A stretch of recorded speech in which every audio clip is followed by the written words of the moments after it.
Hi everyone, it's Brianna McNerney here. I was about to do Facebook Live for you guys, but the internet in my house would not allow it. So here I am on video, and you'll have to wait a little bit longer to see it because it takes forever to upload, again because of the internet connection. But thank you for being here. I've decided that I really want to engage with you guys more through video. So hopefully you're going to be seeing more of this face in your Facebook feed with some really practical tips that you can use to implement, things that will just give you more quality of life, more fulfillment, because that's what I try and help people with. Really, I work with very motivated individuals to improve their quality of life, to up-level their success, and do those things without sacrificing a personal balance. Really can create a personal balance that supports the success that they find. So, yeah, one of the biggest things that I talk to people about is their relationship with their bodies. And that's why I was inspired to make this video for you guys today, because I'm noticing that nobody wants to talk about it. And I remember feeling this way when I was working in the fitness industry too. And part of this could just be, my personal experience. I don't know if it's necessarily true, but I think when people hear about like fitness, nutrition, health, immediately there's like this huge amount of pressure, right? There's all these arguments out there about like what the best way is to do, what foods to eat, what foods not to eat, what times of the day to eat, what exercises to do, all of these types of things. And it can be really overwhelming, and everybody has an opinion about what the best way is. And, really, in truth, the best way is whatever way is best for you. So what I want to do is talk a little bit about this. I have some notes if you see me flipping through. Just talk to you a little bit about this so that you can find your best way that will really, move you forward to a happier, more successful life. And I think that this stuff is really important for a few reasons. First of all, it's rare to meet somebody these days who doesn't have some kind of chronic pain, who doesn't experience headaches, who doesn't experience fatigue or difficulty losing weight, or, all of these kinds of really physical issues. So that's one thing. If you could find something new that might help with an issue like that, would it be something that you want to try? If so, keep watching until the end of the video. Hopefully I can give you somewhere to start at least. Another reason that this topic is so important is because when it comes to your own personal power, your ability to impact change on the world, your ability to get the things that you want, your ability to be really confident when you walk into a room, these things are really related to your body and your experience of being in your body, your ability to feel at home in your body. One of my favorite compliments that I get is that I have such a grounded presence. And that is not something that I've always had, not by any means. And I think it's a reflection of how much work I've done in this area and how I do feel at home now. Even if I'm not in the peak physical condition that I've ever been in, I can honestly say I'm the happiest with my body that it's ever been. And, I think that that's important. It has a really big impact on the way that you show up in the world or the way that you hide. Because if we don't want to be seen, then that really makes it harder for us to be successful. Anyway, enough about that. I'd like to give you a little analogy to think about here when it comes to the mind and the body and the way that the two connect together. So think of the mind as very masculine and the body is very feminine. They occupy two sides of that polarity, if you will. And you can think of this in like a household, right? So think about a household where the woman is unhappy. She is, feeling just undervalued. She doesn't feel like she's being listened to. She just is, feeling over controlled. You can feel that vibe in the household, right? Like when the woman is overwhelmed. You know that saying, "Happy wife, happy life." I love that, and I actually think that it's pretty true. But I think the responsibility can get skewed a little bit. Anyway, I digress.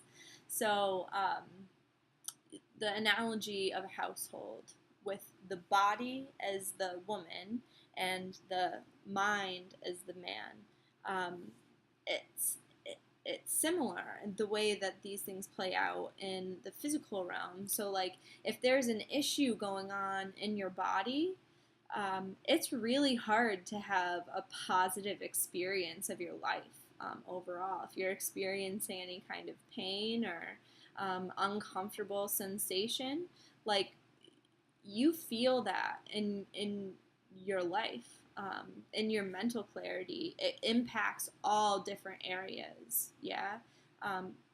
And even if it's not in so obvious ways, but I mean, usually the body screams in pretty obvious ways, Pain is the body's way of telling us that something's wrong. And I think that it can tell us all kinds of different things are wrong. But, as human animals, it is really a great way for us to tap into, what way we're going, like what dangers are around us.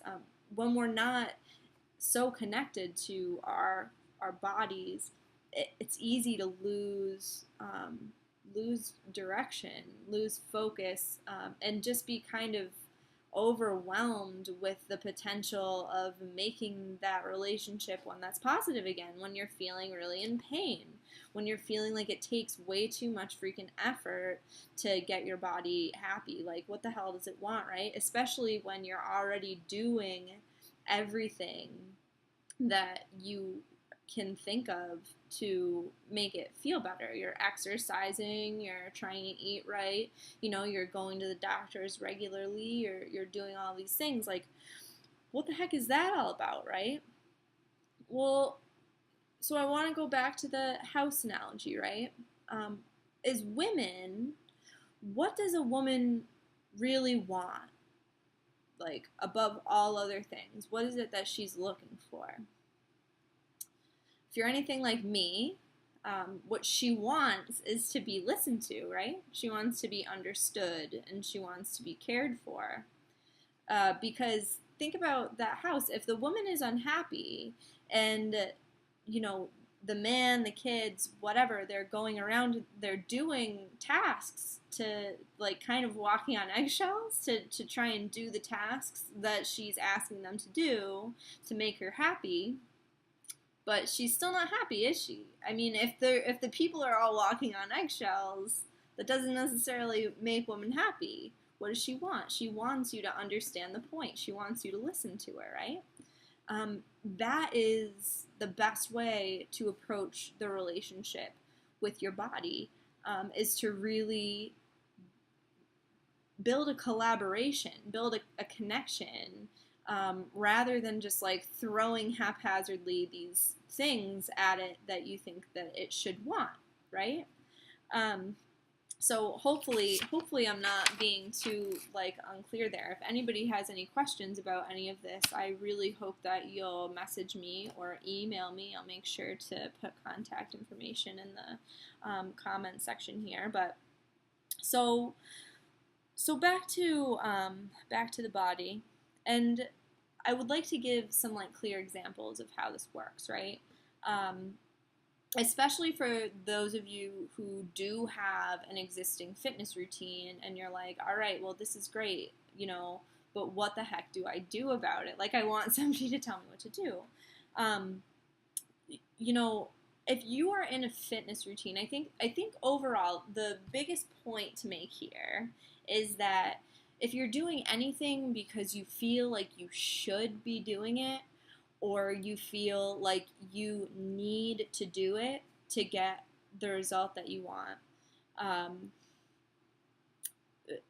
likely it's going to be a little bit problematic for you when it comes to caring for your body and really up leveling your success. Because here's the thing, like, the thing that connects you to your body when you exercise, it's great to exercise and eat well. It's beautiful, and that is a fantastic thing. And the people who I work best with, they do value this stuff already. But to really up level your success from that point where you're already taking care of yourself, it's important to start taking into consideration these things, because it can allow you to use your body really as a tool to help propel you towards success and support you once you get there. It's like literally the best tool that we have to do that. That's why this is so important.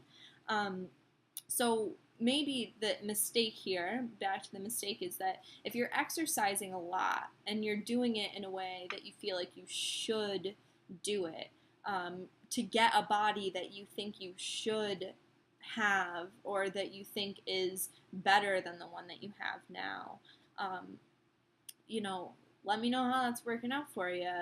Typically, you're always going to be chasing a carrot that you can't catch, because you're never going to be happy. You know, we've all seen these really thin women, right, who like are still super unhappy with the bodies that they have. I know when I was at my peak physical fitness, you know, I didn't always recognize that. You know, we could go into a whole different conversation about that. But and there are also people who are like super overweight who are really, really happy in their bodies and very successful. So the point here to make is that, like, you're good enough right now, and the way to fix this is really to appreciate and love your body for the way it is now, and choose your workout routine from that place. You know, really connect to your body and ask, what is the exercise that would make me feel the best right now? Do I want to go for a walk? Do I want to run on a treadmill? Do I want to do CrossFit? Those things are great. Like, you know, if that is what floats your boat, by all means, go do it. I'm just suggesting that you really check in with yourself and make sure that that is something that you want to do, that lights you up to do it, rather than something that you think that you should be doing to, you know, whatever, to please society, essentially. You know, that's one thing. For me, one resource that I really love when it comes to moving your body in a way that feels good is Erin Stutland. She combines mantras with movement, and I think it's really fantastic. And that's a great trick to up level your exercises, is to pick some mantras that are resonant for you in the time. I'm not going to go into that too much here, but if you want more tips on that, then you can please contact me. I'm happy to talk with you more about it. Another thing here is food, right? So, like, usually I guess what you'll see is people really over controlling the food that they're choosing to put into their body, like really stressing out about food, what they're eating or what they're not eating. You know, if they're eating too much, if they're eating, you know, the right stuff, if they're, you know, doing this and that.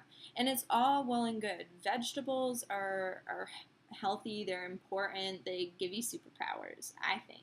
Vegetables are freaking awesome. I love them. However, you know, there's a fine line here, you know, where you can really stress yourself out.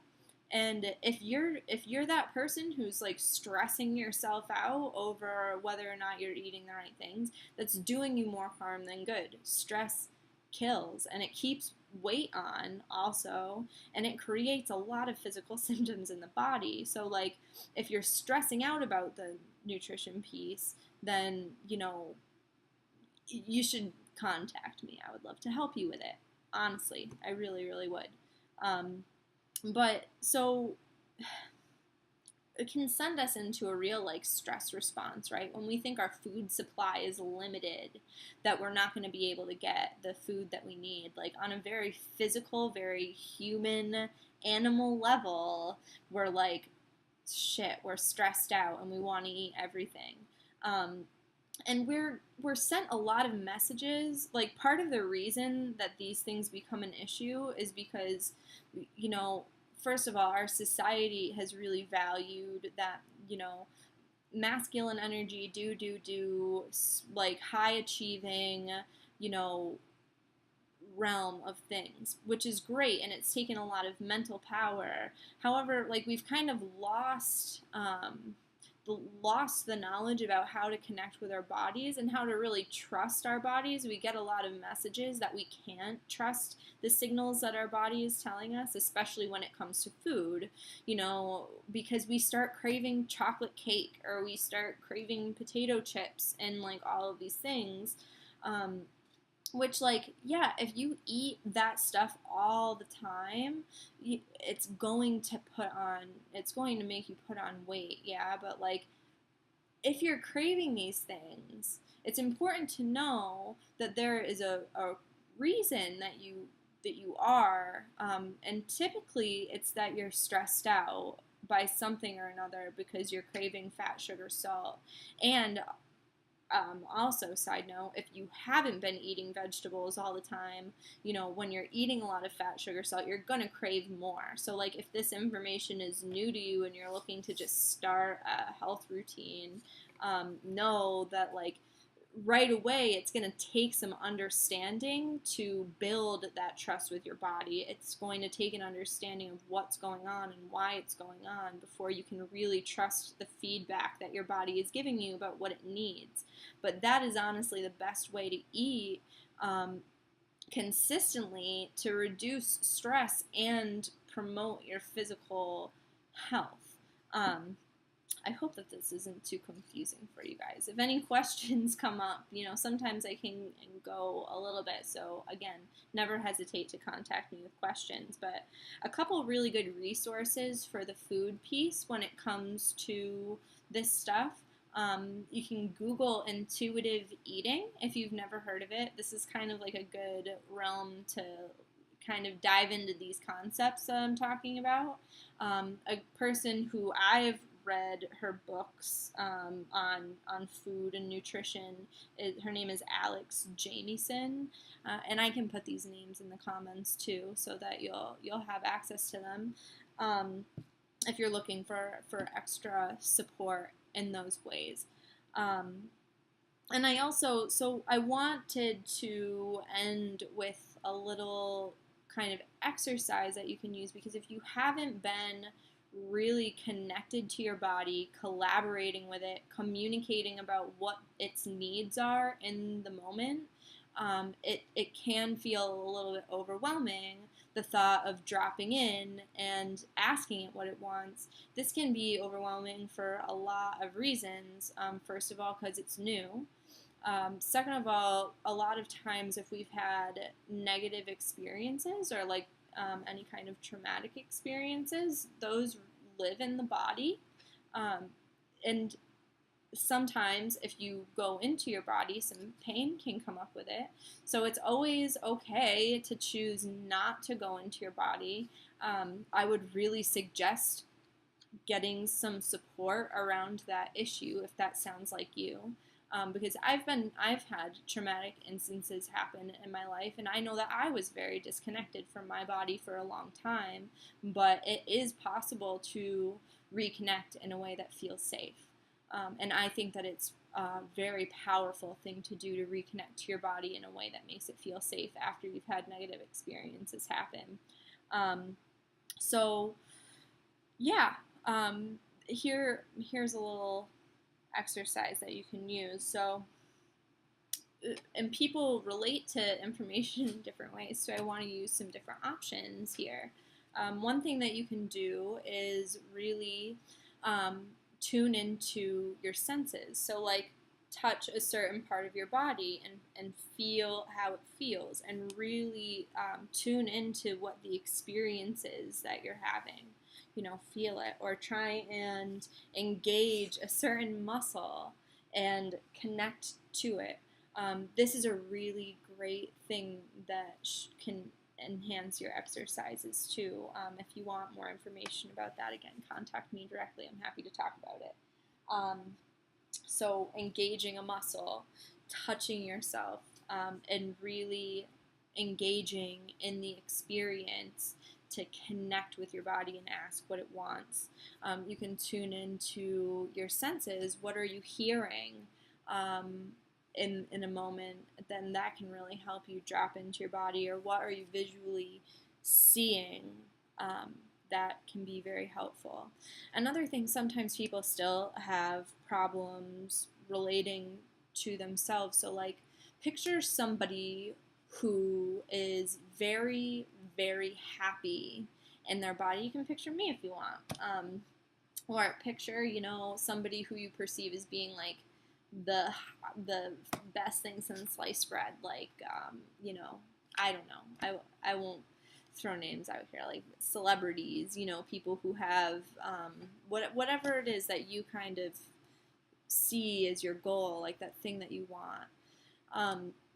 I'd love it if you would picture being them, picture it as though you were them, and just kind of see, like, what is that physical experience like? What kinds of things would you feel if that were your body? How does your body relate to that? Just start kind of asking questions and communicate and see what comes up here. These are some good, quick, easy things that you can try, and I would love to hear how it goes for you. And at the end of the day, like, the takeaway here is, once you've connected to your body and you're collaborating with it to make sure you're giving it exactly what it needs in a given moment, rather than what you think you should give it or what you think it should need, always be asking, how can I be a little bit nicer to my body today? How can I be a little bit more caring? How can I be a little bit better to myself?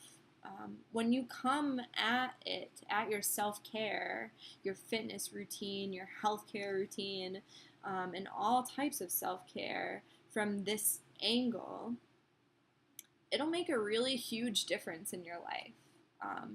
I have experienced it myself, and plenty of other people have as well. So, on that note, I think that, I hope you guys will prioritize doing this and practice listening to your body, practice giving it what it needs in the moment, even if it's like a little adjustment that would make you more comfortable, even if it's getting up and taking a walk around the frickin' table, or like getting up during the middle of the day and taking a walk, or getting a pillow to put, behind your lower back, or, whatever it is, just be in collaboration with your body and help yourself be more comfortable. Be a little bit more caring towards yourself. Understand yourself. Love yourself and let it be okay. Because at the end of the day, like, you are good enough. Exactly the way that you are. You don't need to change a damn thing about you, okay? You don't need to change anything about you. You're perfect. So, yeah, I don't know. I hope that this is helpful. You guys let me know what you think, okay? And I will talk to you again soon. Take care.